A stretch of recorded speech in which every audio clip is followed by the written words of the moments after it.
Boa noite, gente. Hoje a gente vai ter uma apresentação da Vanessa Berini. A Vanessa ela é médica veterinária formada na instituição de ensino da PUC Paraná. Ela trabalhou como médica veterinária residente no Hospital Veterinário Luiz Legue, trabalha como médica veterinária na Clínica Vetsport Medicina Equina. Atualmente também é médica veterinária especialista em clínica médica de equinos e quiropraxia veterinária. Pode ficar à vontade, Vani. Obrigada, Alanis. Então, primeiro eu gostaria de agradecer o convite das meninas, em especial a Alanis, a Duda, a Aline, que já passaram pela clínica, que já estagiaram com a gente. Então, acho que elas fizeram um papel muito importante de estar lá, de conhecer pessoas e, mais importante do que isso, trazer para vocês, compartilhar essas experiências delas com vocês. Eu vou falar um pouquinho sobre quiropraxia, que hoje é o que eu estou mais atuando. A minha residência foi com clínica médica e cirúrgica, depois eu comecei a trabalhar na IPCA, mais com a parte esportiva, e como a Alanis falou, fiz minha especialização em 2019, e de lá para cá comecei a ir um pouco mais para a quiropraxia, dar um pouco mais de foco para isso, para conseguir atender melhor, para conseguir me especializar bem nessa área. Não atendo cavalo, atendo alguma coisa de pequenos também, mas o forte ainda é equinos. Alguma coisa de pequenos também aparece, hoje na palestra eu vou focar mais em equinos, mas é o que a gente fala, tudo que tem coluna é possível fazer quiropraxia, tá? Então, sintam-se bem à vontade depois em fazer perguntas. Eu até comentei com a Alanis que vou deixar as perguntas para o final, porque muitas vezes surge uma dúvida e durante a palestra eu vou responder ela. Então, pelo menos no final a gente responde as dúvidas de vocês, tá bom? Fiquem bem à vontade em perguntar.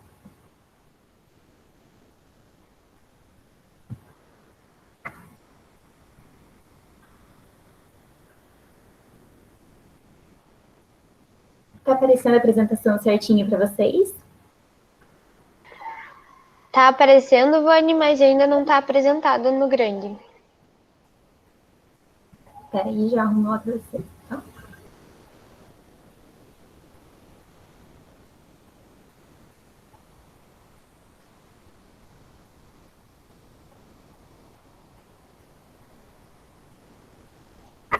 Deu?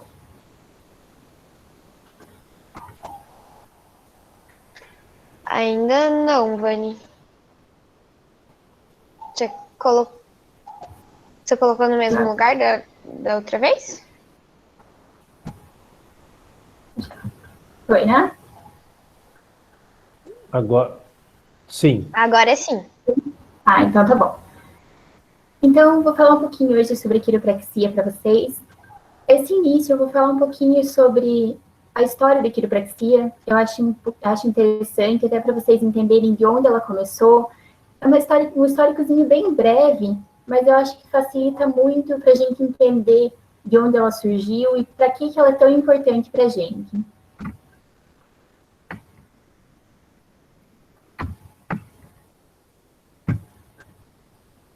Então, esse é o David Daniel Palmer. Ele foi uma das primeiras pessoas a começar a falar em quiropraxia. A historinha dele é bem breve, mas é bem legal para vocês entenderem o como ele teve essa experiência com a quiropraxia e o como ele percebeu a importância da coluna e a importância das vértebras, não só como coluna, mas como sistema em geral. Então, a historiazinha dele é bem breve e ele conta que um colega dele, na verdade, o porteiro do prédio dele, chamou para ele e contou que há um tempo atrás, há muitos anos, ele tinha abaixado, pegar um objeto, sentiu um estalo no pescoço, e a partir daquele momento ele observou que a audição dele diminuiu. Como o David Daniel Palmer já era um estudioso, já tinha curiosidade sobre essa área, ele pediu ao Lillard que autorizasse ele a fazer uma manipulação na cervical. Quando Palmer manipulou a cervical e fez um estalo na coluna do Lillard, o Lillard relatou que voltou a ouvir. Isso no momento, o Palmer associou que se ele tinha conseguido alinhar aquela vértebra e o Lillard tinha voltado a ouvir, é porque aquela região tinha fluência, total comunicação com o sistema nervoso, com a audição, com os sentidos. como ele já estudava isso, como ele já tinha interesse nessa área, ele começou a investigar qual a relação da coluna com todo o resto do corpo, tá? Já sabia muito de anatomia, já sabia que era um prolongamento do sistema nervoso, mas não se sabia o quanto esse desalinhamento, quanto esses desajustes da coluna poderiam influenciar num erro de comunicação, digamos assim, entre sistema nervoso central e sistema nervoso periférico. Então, foi aí que um colega dele, o reverendo Palmer, falou que começou a denominar essa técnica. Então, se era algo que ele já conseguia explicar para as pessoas, que ele conseguia mostrar o para que servia, eles começaram a aprofundar mais. Foi aí que eles deram o nome de quiropraxia, que vem do grego kéros e praxis, que é realizar com as mãos. Esse é um textinho breve do Palmer que eu vou resumir para vocês, e que ele conta que já nos primeiros dias de quiropraxia, no hospital veterinário foram alinhadas as primeiras subluxações em vacas, cavalos, cães e gatos. E eles fizeram isso para provar que o princípio da quiropraxia e a prática era aplicável em qualquer animal quebrado. Então, foi aquilo que eu falei para vocês ali no comecinho na minha apresentação. Que qualquer animal que tiver coluna, qualquer vertebrado, é possível se realizar por quiropraxia. E ele fala que ainda hoje, isso lá em 1944, quando ele fez esse textinho, que algumas pessoas levam animais de estimação, animais valiosos, para serem ajustados. Então, a quiropraxia, ela vai se basear na lei da homeostase. Então, o que diz que o organismo, ele possui uma habilidade de se manter saudável e ficar bem. Então, o que é isso? Todo dia que a gente acorda, a gente vai ter uma subluxação de coluna. Então, você levanta da cama, dá aquele mau jeitinho, você teve uma pequena subluxação. Vou explicar para vocês, a subluxação que a gente chama na quiropraxia não é a subluxação ortopédica. Então, saiu o osso do lugar. Quiropraxia não é isso. A subluxação são pequenos desalinhamentos da coluna que vão interferir nos impulsos nervosos. Mais para frente eu já explico um pouquinho melhor para vocês isso. Mas então, por que no princípio da homeostase? Porque todo dia a gente tem pequenas subluxações, só que o nosso organismo está apto a resolver isso. Então, eu tenho uma lesãozinha na cervical, uma dorzinha, um músculo um pouco mais tenso, o teu organismo durante o dia vai conseguir resolver isso. A partir do momento que você tem uma sobrecarga, que você tem outros fatores influenciando nessa subluxação, o corpo não consegue mais resolver. Então, é aí que entra a quiropraxia. Então, ela vai atuar tanto na integridade e na saúde do sistema nervoso, como na saúde do indivíduo em geral. E por que isso? Todos os fatores, tanto químicos, físicos e mentais, eles vão interagir para ter a regeneração e a homeostase. Então, vocês concordam comigo que não adianta vocês estarem bem fisicamente e não estar bem mentalmente? Então, você acorda sem dor nenhuma. Você passa por um estresse de uma prova, de uma reunião, de algo muito importante, que você passa por um estresse muito grande, você pode ter uma dorzinha na cervical, algo por estresse. Então, é o fator mental interferindo no fator físico. E concordam também que esses fatores também vão influenciar no fator químico. Então, vão ter alterações que vão causar dor, que vão causar desequilíbrios químicos no organismo. Então, justamente por isso que eu coloco como roldanas, que uma coisa vai influenciar na outra, tá? Se uma delas não estiver funcionando bem, o organismo já vai perder essa capacidade de homeostase. Entrando um pouquinho na parte anatômica, então, o crânio é a proteção do cérebro, e a coluna é a proteção da medula espinhal. Então, vocês concordam comigo que lá quando o David Daniel Palmer falou sobre coluna vertebral, sobre ela estar influenciando em sistema nervoso, ele já sabia que dentro da coluna passava a medula e que ela tinha um papel importante na transmissão de impulsos. Não é simplesmente um osso que vai estar ali como estrutura. Não, além de ser proteção, ele vai ter toda a parte de dos nervos saindo dali. Então, é uma parte muito importante e que vai ter influência em todo o organismo. Só para a gente lembrar aí, então, no cavalo, nós vamos ter 7 cervicais, 18 torácicas, 6 lombares, 5 sacrais e caudais. Então, para vocês terem noção o quão grande é a medula, o quanto essas vértebras vão estar protegendo a medula e como isso vai ter influência em todas as outras partes do corpo. Então, nas cervicais, se eu tiver um desalinhamento em C5, C6, nas cervicais mais baixas, nós vamos ter influência em membro. Então, animais que sofrem lesões podem ficar paraplégicos, tetraplégicos. Então, isso não é uma lesão. Muitas vezes a gente olha um animal claudicante e vai direto em membro. E não, muitas vezes é uma lesão de coluna, é um déficit de propriocepção. Então, a parte de coluna, a gente tem que começar a lembrar que ela também faz parte do exame de claudicação, que ela também faz parte do sistema locomotor. Então, essas claudicações que muitas vezes a gente vê e não sabe de onde vem, a gente tem que lembrar que também existe a coluna interferindo nisso. Então, as vértebras, elas vão funcionar como elo de uma corrente. E cada vértebra possui um prolongamento de ambos os lados. Então, os processos transversos, que vão ser onde os músculos vão se inserir. Os músculos, eles têm a função de dar movimento às vértebras. Então, sem músculo, a vértebra é só um osso, é só uma proteção da medula. O que vai fazer a movimentação é o músculo. E, por sua vez, quem vai mandar isso é o sistema nervoso, são os nervos que passam na região. Então, eu gosto bem de usar essa figura e de comparar com o nosso sistema nervoso. Então, lá onde nós temos a geração de estímulos elétricos, de impulsos, seria nosso cérebro, seria o sistema nervoso central. A rede de transmissão seria a coluna, a medula, desculpa. A distribuição, todos os nervos periféricos que vão para os órgãos, que vão para os membros e vão fazer com que esses estímulos cheguem no consumo, que é o órgão, que é o membro, que é a pele. É um lugar que esteja chegando estímulo. E vocês concordam comigo que se tiver uma palavra bem básica e que vocês vão entender bem, se tiver um gato nessa minha rede de distribuição, então está saindo ali da rede de distribuição, indo lá para casa, e eu tenho um gato ali nesse sistema, vocês concordam que a eletricidade, que o estímulo elétrico não vai chegar da mesma forma que se eu tivesse uma rede íntegra? Então, o que seria esse gato no sistema de distribuição?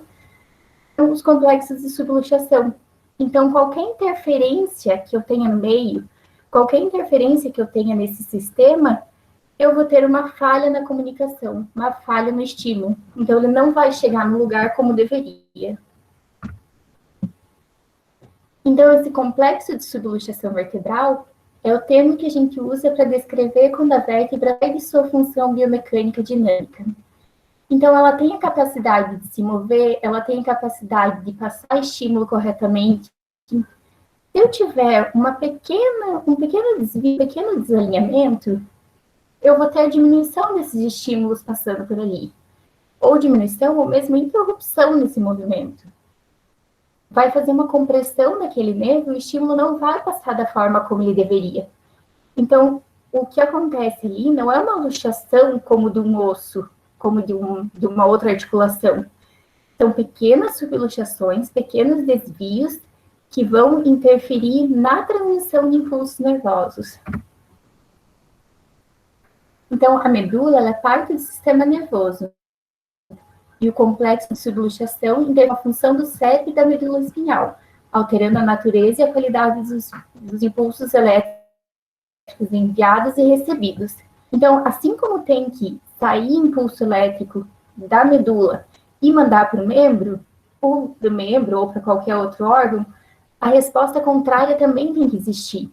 Então, se eu coloco a mão numa chapa quente, eu preciso ter o estímulo de tirar. eu tenho propriocepção, eu tenho nossos receptores, para fazer esse estímulo com que eu tire a mão rapidamente para não queimar. Se eu não tiver esse estímulo correto, então o cavalo vai pisar num buraco e não vai sentir dor, o cavalo vai pisar errado, vai pisar em terrenos íngremes e não vai ter a propriocepção do mudar o passo. Então, são pequenas coisas que a gente começa a achar como deficiências e que muitas vezes o treinador, o tratador, a pessoa que monta, começa a notar, começa a perceber e vão passar para a gente isso. E aí, quando a gente vai investigar, nós podemos encontrar essas pequenas subtrações. E quais as causas de luxação? Então, lembra quando eu falei para vocês que todo dia a gente acorda, dá um mau jeitinho, levanta da cama e acorda meio, dá uma torcida no pescoço, acorda com torcicolo, com dor nas costas? Tudo isso é causa de subluxação. Então, podemos pensar num trauma agudo? Sim. Então, uma lesão que ocorreu num momento determinado, você sabe em que momento ocorreu.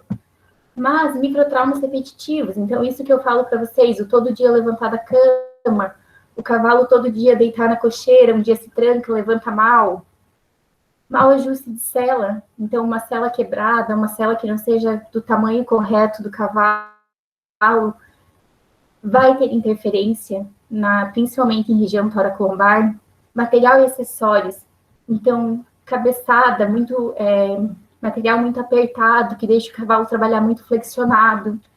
O próprio uso do cabresto deixa o cavalo amarrado, o cavalo se assusta, estira, machuca a cervical. Performance cavaleira, então, cavalo de salto, cavalo de barro, de laço, que está o tempo todo movimentando a coluna, que essa região está sempre sendo muito exigida. Um cavaleiro mais pesado, um cavaleiro muito inexperiente, então, que está o tempo todo sentado na sela, que não ajuda no trabalho do cavalo.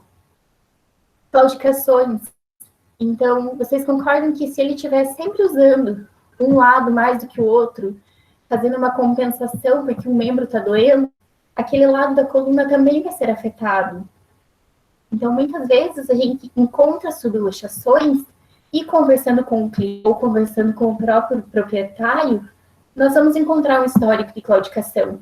Muitas vezes ainda existe, mas muitas vezes é um reflexo de alguma claudicação que o animal já teve.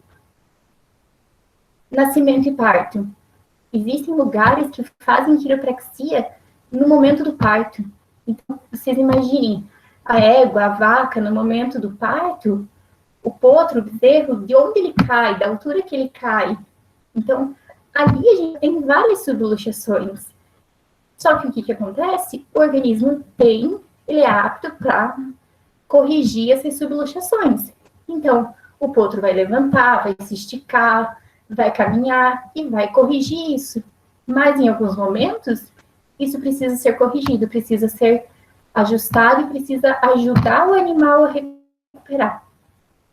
Transporte, então, animais submetidos a transporte longos, pouco espaço, estrada cheia de buraco, o caminhão chacoalhando, o cavalo estressado se debatendo lá dentro. Estou falando como cavalo, mas isso todas as espécies.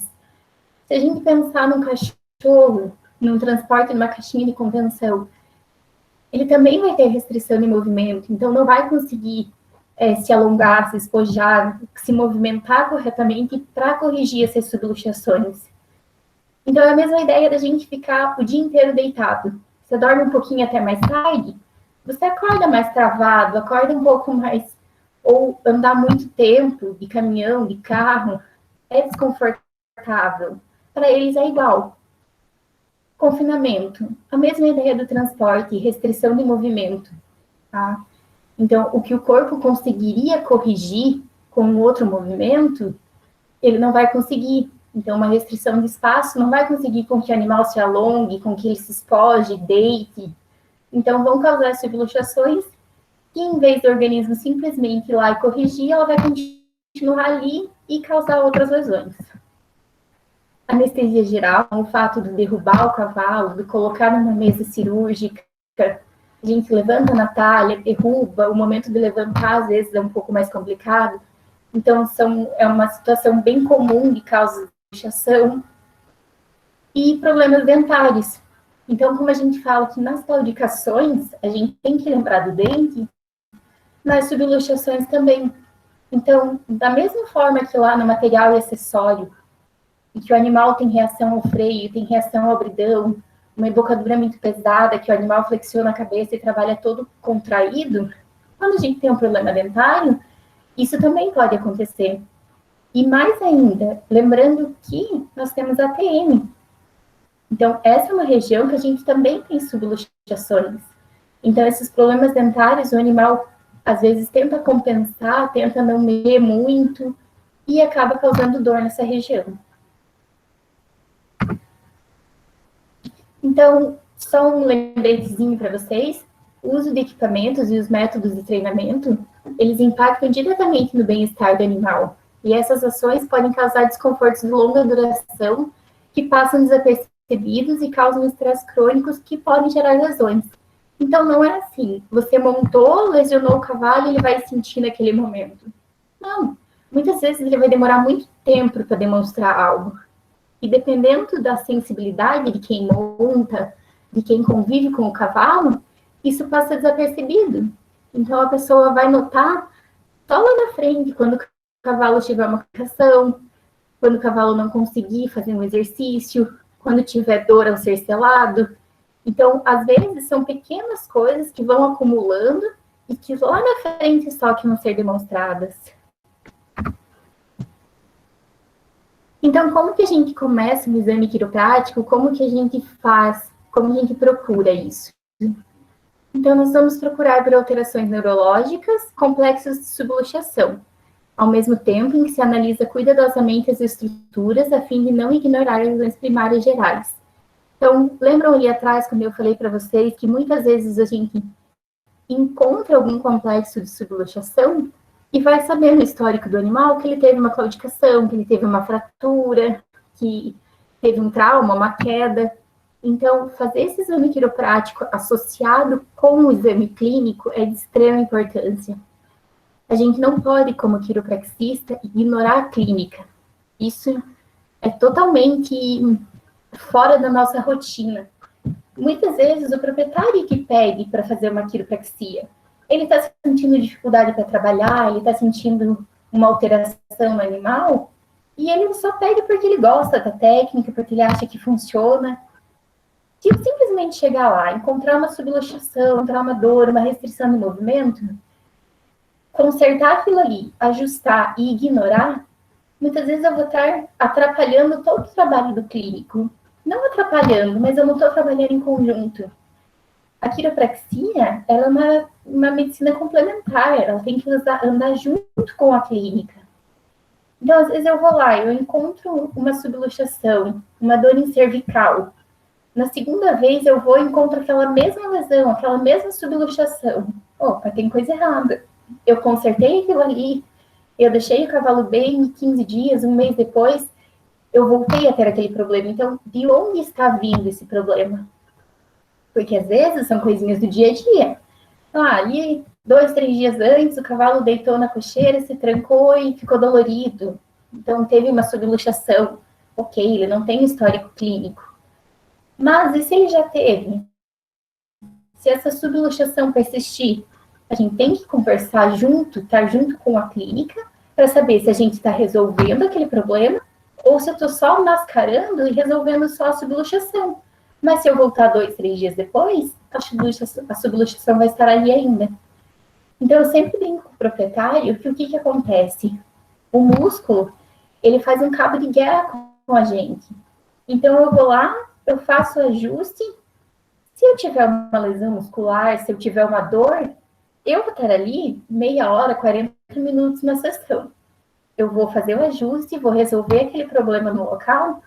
Só que se eu tiver dor muscular, se eu tiver lesão, o músculo vai estar ali o resto do dia para trabalhar contra o meu trabalho. Então, é um cabo de guerra que, obviamente, ele vai ganhar, porque eu vou estar ali, vou terminar meu trabalho, vou sair e ele vai continuar interagindo, ele vai continuar exercendo a função dele, e como ele tem uma lesão, como tem dor, ele vai fazer aquela subluxação de volta, tá? Ele vai continuar desalinhado, desajustado, trazendo a vértebra para o lugar errado. Então, o que a gente busca no exame? Então, sempre observar alinhamento de membro, altura de garupa, alinhamento de cabeça. Então, como eu falei ali para vocês, aquela primeira égua, vocês podem observar que ela tem as mãozinhas um pouco para fora, tá? Quando eu ajusto o ombro dela, ela sempre está com a articulação de ombro mais travada, um movimento mais restrito. Concordam comigo que é natural que toda vez ela tenha essa restrição de movimento? Ela tem um aprumo, um alinhamento todo errado. É lógico que isso é uma coisa que a gente não conserta só na quiro. Eu consigo dar manutenção para essa égua, ela melhora muito o movimento, porém é uma égua de 16 anos. Então, eu não vou conseguir na quiropraxia, mexendo em articulação de ombro e cotovelo, em articulações mais altas, alterar o alinhamento dela. Isso é coisa que lá no comecinho, lá de potro, talvez se tivesse mexido em casqueamento, em ferrageamento, a gente teria consertado. Mas hoje, com 16 anos, eu consigo melhorar a performance dela, consigo melhorar o movimento, até arruma um pouquinho a questão de ângulo, mas volta, porque isso é aprumo dela, já é ecológico. Então, são coisas que a gente tem que trabalhar. A gente não vai conseguir corrigir, mas vai conseguir ajudar muito no movimento. Essa mesma, a da mãozinha ali, é a cego de baixo da garupa. Ela tem uma alteração ali na altura de garupa. Se vocês olharem, o lado direito dela é um pouquinho mais alto que o esquerdo. O que a gente pode pensar nisso? Então, lá atrás, uma lesão em um dos membros que ela fez desuso. Então, ela ficou muito tempo claudicando o lado esquerdo e fez uma alteração de musculatura, teve uma alteração de movimento, uma atrofia muscular. Uma MEP, então bandeira, que teve alteração nessa parte muscular também por desuso, por atrofia. Então, são coisas que a gente ajuda, mas se tiver relacionado com problemas anteriores e até problemas mais graves, não vai conseguir zerar. A gente vai ajudar, vai dar suporte para o animal, mas muitas vezes não é algo que a gente vai resolver por completo, tá? Essa outra ali de cima, então, olhar ângulo de cabeça. Lembra quando eu falei de problemas dentários para vocês? Não é o caso da égua, é só para exemplificar, tá? Essa égua tem uma lesãozinha de cervical, ela sente bastante dor, a palpação entre C1 e C2. Não foi investigado se é um osteófito, se é uma lesão ligamentar, mas tem muita dor. Ao fazer quiropraxia, ela melhora muito com a quiro, melhora a movimentação, mas ela sempre fica um pouquinho mais torta para a esquerda, certo? E como que a gente vê isso? Altura de olho, altura de orelha. Então, sempre tenta manter o animal alinhado, ver focinho. Eu brinco com ela que essa égua ela fica sempre dando seta para um dos lados, porque ela fica sempre com o focinho e a cabeça torta. Melhora muito com a quiro. A proprietária, inclusive, sente ela mais alinhada no momento do salto, quando faz a quiro. Mas é uma égua que está em manutenção. É uma égua que pelo menos uma vez por mês a gente faz quiro, porque como ela já tem uma lesão antiga de cervical, que já faz... A proprietária já tem essa égua há um bom tempo e já relata que ela veio assim. Então, são coisas que a gente dá manutenção, mas que a gente não está resolvendo o problema. Estou resolvendo, assim, a questão muscular. Então, eu solto muito a parte muscular, que ela fica tensa por causa da dor e acaba entortando mais ainda. Eu melhoro o movimento de cervical dela, mas a lesão ainda está lá. Palpar a musculatura. Então, como eu falei para vocês que o músculo é um cabo de guerra. Então, concordam comigo assim. Se eu estiver palpando ali o lado direito e eu tiver um músculo muito tenso, então vamos lembrar lá da anatomia. Eu tenho longuíssimos dorsal que vai passar ali dos dois lados, em toda a extensão da coluna, desde o lado cervical até lá na lombar. Se eu deixar esse músculo tenso, com dor, e só corrigir a parte óssea, então eu só vou mexer na parte vertebral, só vou fazer o ajuste, eu vou realinhar, eu vou tirar a subluxação, fazer o ajuste, e o músculo vai continuar tenso e vai continuar tracionando a vértebra para o lugar. Então, eu tenho aquele cabo de guerra que eu falei para vocês. Eu vou puxar ele para o lugar certo, dali 10, 20 minutos ele vai voltar a ter dor, vai voltar a doer e vai puxar para o lado errado de volta. Então, por que é importante eu fazer toda a palpação de musculatura primeiro, para depois ver as subluxações? Se eu tiver um ponto com muita tensão muscular, eu preciso primeiro trabalhar esse ponto, então, primeiro soltar a musculatura, para depois fazer o alinhamento. Como que eu explico isso para o proprietário? Você já acordou com torcicolo? Aquela dorzinha ali no cantinho do pescoço, que fica tenso, que você não consegue mudar do lugar?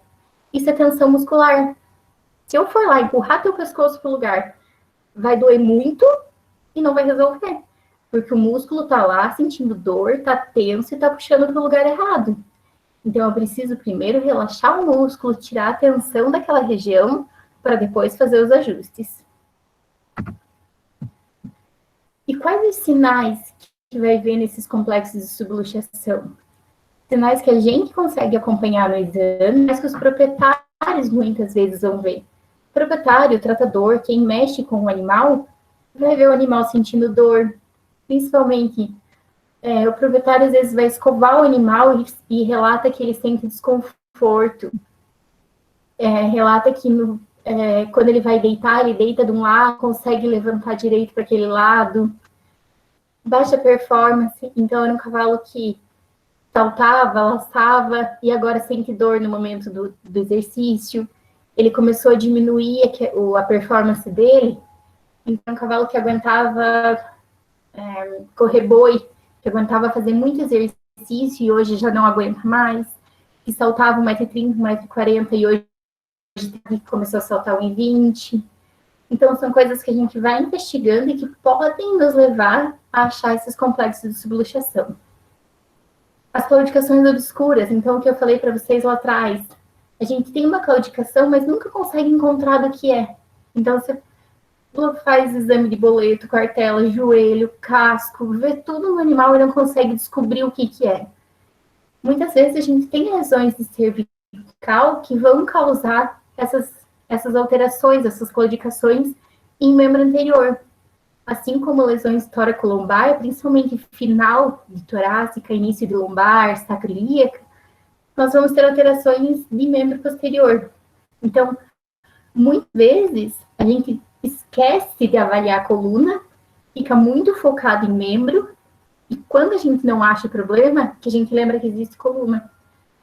Então, hoje, a gente tem muito mais essa visão de que coluna também faz parte do exame de claudicação. Antes, a gente avaliava toda a parte locomotor de membro e esquecia de avaliar a coluna. Hoje, não. Hoje, a gente começa a investigar membro, lógico, a gente sempre começa, assim como no bloqueio, você vai lá, você flexiona, bloqueia, de distal para proximal. Então, lembrar que ela tem uma participação muito grande nas claudicações. E desconforto ao ser selado ou montado. Então, o proprietário vê que quando vai selar, a hora que vai apertar a barrigueira, apertar a veste, ele sente desconforto, o animal se contorce um pouco. Quando monta, ele tem uma relutância no montar. Muito proprietário relata que o animal sai corcoviando, sai brigando. Isso muitas vezes é dor. É lógico que a gente não pode sempre associar a dor, a gente tem os vícios, tem os traumas, mas não pode sempre achar que é chatice. Tem que achar que foi mal domado, que o cavalo é chato. Não, muitas vezes ele está demonstrando dor e a gente não está sabendo avaliar. Então, o que é o ajuste quiroprático? É uma manipulação vertebral caracterizada por alta velocidade, baixa amplitude sobre um segmento vertebral que apresenta uma subluxação. Ficou chato? Ficou difícil de entender? E vocês vão perguntar, como é que é isso?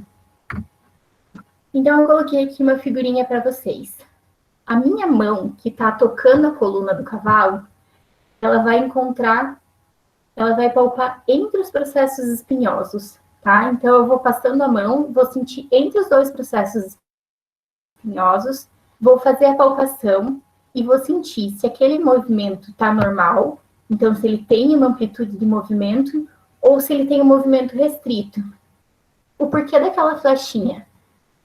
Notem que a flecha vai do meu peito em direção ao chão. Qual é a posição da vértebra nessa região lombar, na toracolombar? Ela fica em pezinho. Então, a movimentação dela é de cima para baixo. Se eu palpar ela um pouco mais lateral, um pouco mais para trás, ela não vai ter movimentação, porque não é o movimento correto dela. Da mesma forma que se eu vier aqui para frente, em T12, T13, eu vou ter as vértebras mais inclinadas. Se eu palpar no sentido que eu estou palpando as últimas torácicas aqui, eu não vou ter movimento, mas eu não tenho movimento porque eu estou palpando de forma correta, errada, e não porque não tenho movimento. Então, a gente sempre vai fazer tanto o teste de mobilidade, quanto o ajuste na posição anatômica da vértebra. E quando a gente estimula essa articulação, então a gente faz esse ajuste rapidinho, a gente estimula o receptor articular e muscular. E isso devolve o controle e a capacidade da vértebra se mover corretamente, removendo a interferência entre o sistema nervoso central, periférico e o órgão efetor. Então, a frase é o que a gente volta lá atrás no desenho da rede elétrica. Se eu tiver uma vértebrazinha ali um pouco desalinhada, que esteja interferindo, que esteja fazendo um bloqueio no estímulo nervoso, eu vou estar interferindo no órgão efetor, eu vou estar interferindo no retorno do estímulo. Então, quando a gente faz o ajuste, que a gente devolve a capacidade do estímulo correr corretamente, eu vou devolver a capacidade dele se mover, da musculatura trabalhar de forma correta, da articulação perceber que está pisando, que está tirando o membro do solo. E falando um pouquinho, como eu comentei com vocês, a quiropraxia, ela não substitui a medicina terapêutica tradicional. Ela tem nada com a clínica. Então, não adianta eu chegar, fazer uma palpação, ver um desalinhamento de coluna, ver um complexo de subluxação, fazer o ajuste e esquecer do animal. Então, muitas coisas a gente resolve na quiro, porque são microlesões antigas, são coisas de trabalho, mas muitas coisas são interferência de outras lesões, de lesões primárias. Então, como eu falei ali atrás para vocês, se eu for lá, fizer um ajuste, fizer uma correção e esquecer da clínica, esquecer de olhar o cavalo como um todo, eu posso estar deixando passar uma tendinite, uma fratura, algo mais sério, que se tiver um clínico acompanhando, provavelmente ele já viu, provavelmente ele te chamou porque as subluxações são secundárias, é um problema que ele, talvez ele resolveu a parte primária, a lesão, daí agora chamou o quiroprata para ajudar. Mas muitas vezes não, muitas vezes o proprietário está sentindo um desconforto, está vendo algo errado, mas não está descobrindo onde é, e acaba chamando o quiropraxista. Então, saber o quanto a gente pode, o quanto a gente não pode resolver. Eu sempre falo para os proprietários que a gente sempre tem que saber também onde parar. Então, onde falar, não, aqui a quiropraxia resolve, aqui é clínico. Então, lesões que vêm há muito tempo, poxa, eu vou lá, faço a quiropraxia, na outra semana o cavalo continua com dor.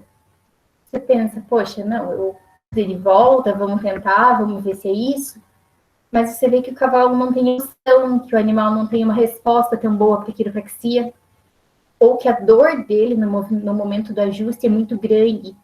Aquilo incomoda um pouco? Incomoda, mas é aquele ajuste, você faz o ajuste, o animal responde, muitas vezes até com um pouco de dor, lógico, mas aquela dor passa. Agora, se eu tiver uma dor intermitente, uma dor incontrolável, eu tenho que considerar uma lesão maior, algo que a quiropraxia não resolva. Então, passar isso para o clínico, fazer um exame de imagem, entrar com medicação, saber que nem tudo a gente resolve, tá? A quiropraxia funciona super bem com outras terapêuticas.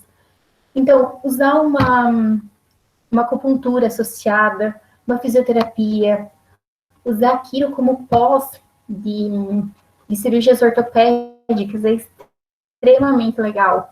O animal ficou muito tempo parado, então fez uma cirurgia ortopédica, ficou 30, 60 dias de gesso, fazer isso no pós, mesmo os pós de cólica. Então, como eu falei para vocês, anestesia, o animal é submetido à anestesia, coloca na mesa, você devolve esse bem-estar, você consegue ajudar o animal na recuperação, manutenção do cavalo atleta, só que nunca esquecendo que o animal pode precisar de um anti-inflamatório, o animal pode precisar de uma infiltração, não achar que pode resolver o mundo, tá? Isso é uma coisa que eu gosto de comentar, que a gente tem que saber quando precisa de um clínico, tem que saber quando... não deixar o proprietário naquela expectativa do resolver tudo, sendo que nem sempre isso é possível. A gente tem que ajudar eles a manter o equilíbrio, empenhar as atividades da melhor forma possível, mas sabendo que a clínica é soberana, a clínica precisa estar sempre junto com o quiroprata, tá? Eu vou deixar esses últimos 15, 20 minutinhos para vocês fazerem perguntas, para a gente ter uma conversa. Eu não quis fazer algo tão aprofundado, tão teórico, porque eu queria mais que fosse uma conversa mesmo, para vocês entenderem a função da quiropraxia, entenderem quando indicar, entenderem quando é legal fazer quiropraxia, quando não é. É muito difícil a gente não indicar a quiropraxia, tá? Na maioria dos casos, a quiropraxia pode ser feita e pode ser indicado. São exceções, raras exceções que a gente não usa. Mas, pelo menos para vocês terem uma ideia do que é a quiro, de como ela funciona, e também ter o interesse de, talvez, uma hora irem para essa área, ou fazerem um estágio nessa área, mas principalmente para saber quando indicar, para saber quando vocês podem usar isso como tratamento complementar para o trabalho de vocês, tá? Eu vou abrir o vídeo lá, para a gente conversar e vocês poderem fazer as perguntas. Vani, surgiu algumas perguntas, então, durante a apresentação. A primeira pergunta foi: os proprietários costumam aceitar e acreditar bem na quiropraxia? Foi a pergunta da Gabriela Rocha. Então, isso é uma coisa que no começo eu mesma tinha muita dificuldade do como eu ia mostrar para o proprietário que aquilo resolvia, que aquilo ajudava, que funcionava. É diferente de uma ferida, por exemplo, que você vai, faz laser, trata e mostra a evolução. E eu tinha uma certa dificuldade em como que eu ia mostrar isso para o proprietário.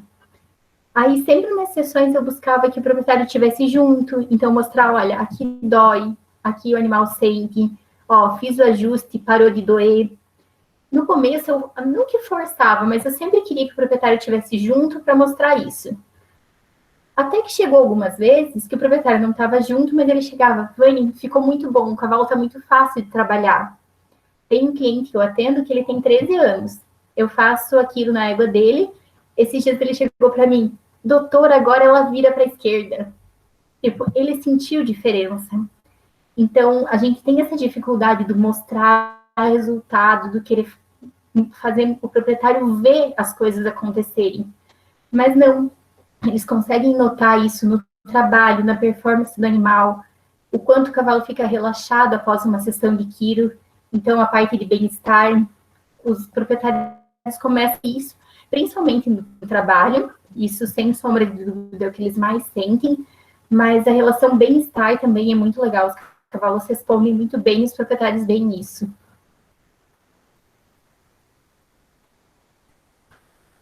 A próxima pergunta foi: qual é a formação extra que é necessário para um veterinário estar habilitado a realizar a quiro? É a pergunta da Letícia Zoldan. A quiropraxia, hoje existe uma associação de quiropraxia brasileira. Então, na medicina humana, o quiroprata não faz especialização. Ele é formado em quiropraxia, assim como ele é formado em fisioterapia, como ele é formado em odontologia.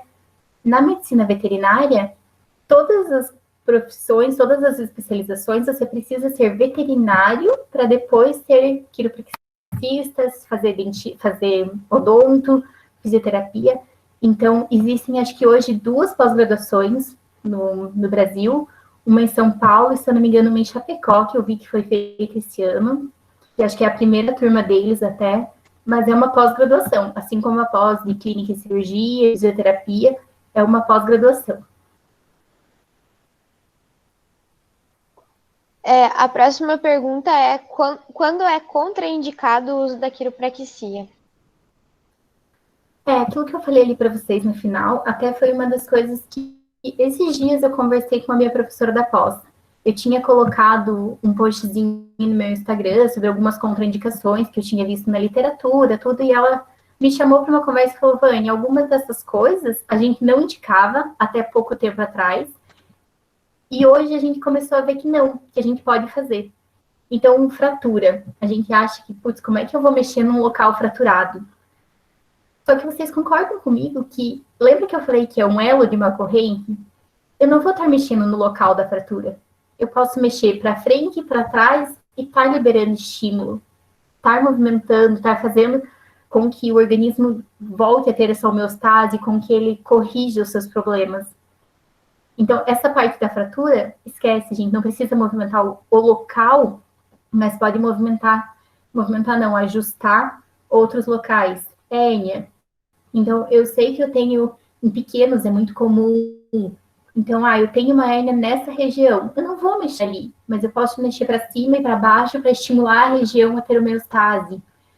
Se falava muito em abscessos, então a gente vai estimular a região e esse abscesso pode vir a estourar, pode vir a abrir. Já não se usa tanto mais isso, ele já caiu em desuso que é contraindicado. Tá? Então, existiam essas contraindicações, mas hoje a gente sabe que já não tem tanta interferência e que a gente pode fazer a manipulação para cima ou para baixo, não no local que a gente tem alguma lesão. A próxima pergunta é do Igor. Ele perguntou sobre o uso do raio-x como complemento. Você usa e indica? Sim, é bem legal. Em cavalo a gente tem pouco uso. Pouco uso, assim. Muitas vezes o proprietário busca pelo quiropraxista. Então, ele pede, ele não sabe se tem uma lesão ou não tem. Porque ele sente mais na performance, no trabalho, do que como lesão. Agora, em pequenos, é muito comum. Então, é muito comum cachorro com hérnia, displasia. Então, o proprietário já tem o raio-x, já passou por uma cirurgia, já passou por outros tratamentos, então ele já tem um histórico, já tem exame de imagem. Aí eles mandam para a gente, justamente para a gente saber onde a gente pode e onde não pode mexer. Esses dias, uma proprietária me procurou num gatinho com fecaloma, só que fazia 15 dias que ele tinha feito cirurgia. Então, eu falei, não, a gente pode mexer, pode fazer mais para frente, mas ainda tem a linha de incisão muito recente, ainda tem a parte cirúrgica muito recente. Então, ela me mandou as imagens. Na verdade, esse fecaloma, ele se formou, ela me explicou mais ou menos, a veterinária também, porque ele tem uma restrição, uma diminuição na pelve. Então, eles descobriram isso pelo raio-x e indicaram a quiropraxia. Então, em pequenos, é muito comum a gente ter, principalmente as hérnias, displasias e pós-cirúrgico. Mas eles mandam bastante exame radiográfico, ultrassonográfico, e é extremamente importante para a gente saber onde está mexendo. Acho que o que estava no chat era isso. Eu vi que alguém tinha erguido a mão. Se quiserem, podem falar, mandar. Foi eu, mas foi sem querer, desculpa. Ah, tá. Achei que queria falar. Bom, até terminando essa parte de pequenos, Anis, em cavalos a gente ajusta o animal inteiro, tá? Eu gosto de começar em tóraco-lombar, que é uma região onde eles têm menos dor, e depois ir para a cervical, que é uma região que às vezes incomoda um pouquinho mais. Mas pequenos, aproveitando esse gancho da imagem, algumas vezes a gente precisa ajustar só o local da lesão, o local assim, próximo à lesão, só o problema. Porque como eles têm, o limiar de dor deles é muito mais baixo, muito mais alto, desculpa, eles sentem muito mais dor, a gente, principalmente nas primeiras sessões, quando eles ainda não entendem o que está acontecendo, a gente faz no local, faz só aquilo que a gente precisa, e às vezes espera, dá mais uns 15, 20 dias, depois retorna, faz outra sessão. Então, saber o quanto o animal tolera também. A gente que mexe com cavalo tem muito isso do fazer tudo. Mas em pequenos, não. Em pequenos, a gente precisa ser muito cauteloso quanto à dor. Então, faz 1, 2, 3 ajustes. Então, imaginem, serve em cavalo, eu faço em tudo. Então, eu ajusto para o que precisa. Em pequenos, não. Em pequenos, a gente precisa ter um pouco essa dosagem do quanto eles não suportam a dor.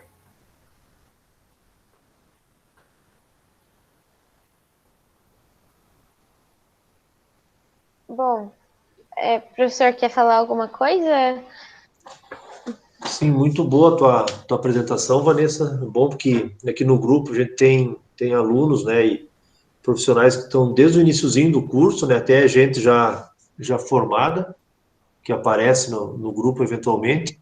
Então é bom para dar uma noção sobre o que é a quiropraxia, que muita gente não conhece e acha que vai ter que escolher, né, ou faz o tratamento convencional ou usa essa ferramenta, né, no auxílio para proporcionar conforto para o paciente, né? Isso que é o importante quando a gente vai trabalhar. Muito boa a tua apresentação. Obrigada, professor. Obrigada pela participação, por ficar na palestra. E é bem isso, a gente precisa dar noção para as pessoas que são terapias complementares, né? A gente nunca vai trabalhar sozinho. Assim como na medicina humana, todo mundo indica, todo mundo passa para... A gente também tem que saber trabalhar assim, né, professora? A gente tem aquela mania do querer resolver tudo, o veterinário é aquele que consegue resolver o mundo, só que hoje a gente já está muito especialista, a gente tem que ter essa noção do indicado, passar para alguém, do saber quando parar. Então, acho que isso é uma parte bem importante da nossa profissão, saber trabalhar em equipe, saber indicar os colegas.